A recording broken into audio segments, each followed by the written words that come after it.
మీరు రోజు చపాతీ తింటున్నారు, కానీ అదే చపాతీ కేవలం 1 లేదా 2 టీ స్పూన్లతో ఒక న్యాచురల్ మల్టీవిటమిన్ మీల్గా మార్చుకోవచ్చని మీకు తెలుసా?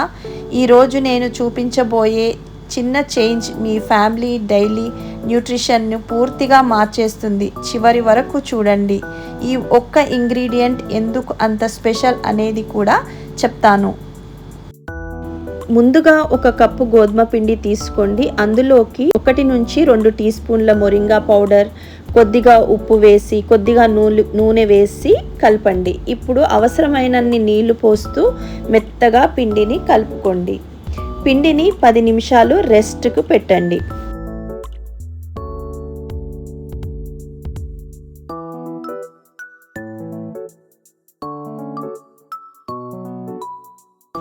కడుపు నిండా తింటే సరిపోతుందా? మనం తినే ఫుడ్ హెల్దీగా కూడా ఉండాలి కదా. మనం లేచిన దగ్గర నుండి పడుకునే వరకు తినే ఆహారంలో మనకు కావాల్సిన ప్రోటీన్స్, విటమిన్స్, మినరల్స్ అన్నీ ఉన్నాయో లేదో చూసుకోవాలి కదా. అప్పుడే మన స్కిన్, హెయిర్తో పాటు మొత్తం హెల్త్ కూడా బాగుంటుంది. దానికోసం ఎక్కువ డబ్బులు ఖర్చు పెట్టాల్సిన అవసరం లేదు. ప్రత్యేకంగా వేరే ఫుడ్ కూడా తయారు చేసుకోవాల్సిన అవసరం లేదు. రోజు మనం తినే ఆహారంలో చిన్న చిన్న మార్పులు చేస్తే చాలు. ఈరోజు నేను మొరింగా చపాతీ ఎలా తయారు చేసుకోవాలో చూపిస్తున్నాను. పిండి రెస్ట్ అయ్యేలోపు మొరింగా గురించి కొంచెం తెలుసుకుందాం. మొరింగా అంటే మనం మునగ ఆకు పొడి. దానిని చాలామంది న్యాచురల్ మల్టీవిటమిన్ అని కూడా పిలుస్తారు. ఇందులో iron, calcium, minerals, antioxidants సమృద్ధిగా ఉంటాయి. ఇప్పుడు పిండిని చిన్న చిన్న ఉండలుగా చేసుకొని చపాతీలుగా ఒత్తుకోవాలి. ఇలాంటి పౌడర్స్ మనం తయారు చేసుకొని రోజు చేసే వంటల్లో చేర్చుకుంటే మన ఫ్యామిలీ మీల్స్ మరింత న్యూట్రిషియస్గా మార్చుకోవచ్చు. ఈ మొరింగా పౌడర్ అంటే మునగాకు పౌడర్ ఏదైతే ఉంటుందో అది గుండె ఆరోగ్యానికి కూడా చాలా మంచిది. గుండెపై ఎలా పనిచేస్తుందంటే చెడు కొలెస్ట్రాల్ని అంటే LDL తగ్గించడంలో సహాయపడుతుంది. రక్త ప్రసరణ మెరుగుపరిచి గుండెపై ఒత్తిడిని తగ్గిస్తుంది. ఈ మొరింగా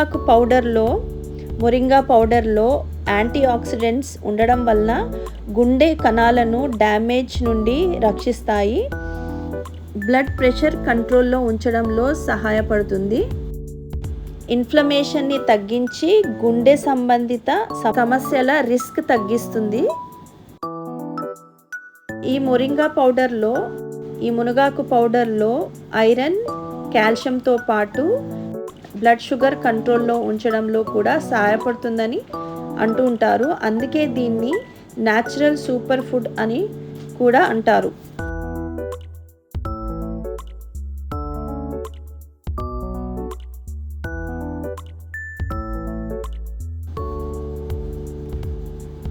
రోజు తినే ఆహారంలో, రోజు చేసుకునే చపాతీలో, రోటీలోకి లేదా ఇతర వంటల్లో కొద్దిగా మొరింగా పౌడర్ని కలిపి తింటే డయాబెటీస్ ఉన్నవారు, బ్లడ్ షుగర్ ఉన్నవారి యొక్క షుగర్ లెవెల్స్ని కంట్రోల్లో పెట్టుకోవచ్చు. ఈ బ్లడ్ షుగర్ లెవెల్స్ కంట్రోల్లో ఉంచడానికి సహాయపడుతుందని కొన్ని స్టడీస్ అంటున్నాయి. చూడండి, ఈ చపాతీలన్నిటినీ నేను ఇలా రుబ్బుకొని ప్లేట్లోకి తీసుకున్నాను. ఇప్పుడు మనము వీటిని వేడి పెంకు మీద వేసి కాల్చుకుందాము రెండు వైపులా. నేను ఈ చపాతీలను కొద్దిగా ఆయిల్ వేసి చపాతీలను కాల్చుతున్నాను. మీరు కావాలంటే పుల్కాల్లా కూడా చేసుకోవచ్చు. ఎందుకంటే చాలామంది వెయిట్ లాస్ కోసం కూడా మొరింగా పౌడర్ని వాడుతూ ఉంటారు. సో ఆ విధంగా వెయిట్ లాస్ కొరకు ఒకవేళ మీరు చపాతీలు ఇలా పరాటాలు చేసుకుంటే మీరు నూనె వాడకుండా ప్లెయిన్గా పుల్కాల్లా కూడా మనము చపాతీలను చేసుకోవచ్చు.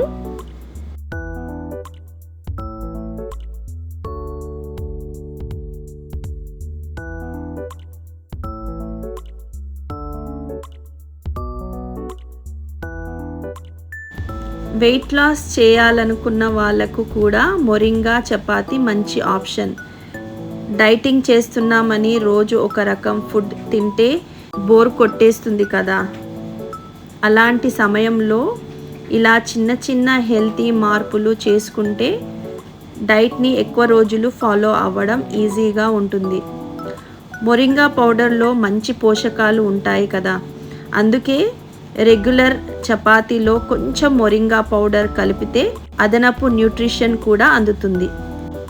మరొక మంచి విషయం ఏంటంటే ఇలా న్యూట్రిషియస్ ఫుడ్ తింటే మధ్య మధ్యలో జంక్ ఫుడ్ తినాలనే కోరిక కూడా కొంతవరకు తగ్గిపోతుంది. అందుకే వెయిట్ లాస్ జర్నీలో ఉన్న చాలామంది తమ డైలీ డైట్లో మొరింగా పౌడర్ని యాడ్ చేస్తూ ఉంటారు. కానీ ఒక్క మొరింగా చపాతీ తింటే వెయిట్ లాస్ అయిపోరు, కానీ మంచి ఆహారం సరి అయిన పరిమాణంలో తినడం, రోజు కొంచెం వ్యాయామం చేయడం కూడా చాలా ముఖ్యమే. మొరింగా చపాతీ వారికి ఒక హెల్తీ సపోర్ట్లా పనిచేస్తుంది.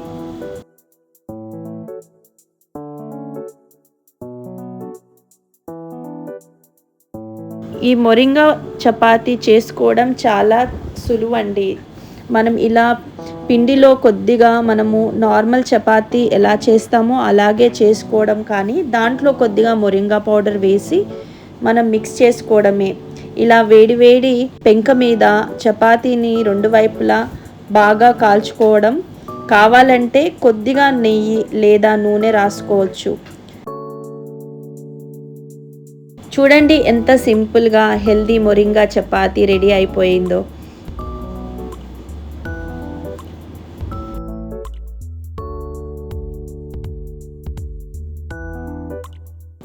ఓకే అండి, మన మొరింగా చపాతీ రెడీ. మీరు కూడా ట్రై చేసి మీ ఫీడ్బ్యాక్ కామెంట్స్లో చెప్పండి. వీడియో నచ్చితే లైక్ చేయండి, షేర్ చేయండి. ఇంకా ఇలాంటి హెల్దీ రెసిపీస్ కోసం మా ఛానల్ని ఫాలో అవ్వడం మర్చిపోవద్దు.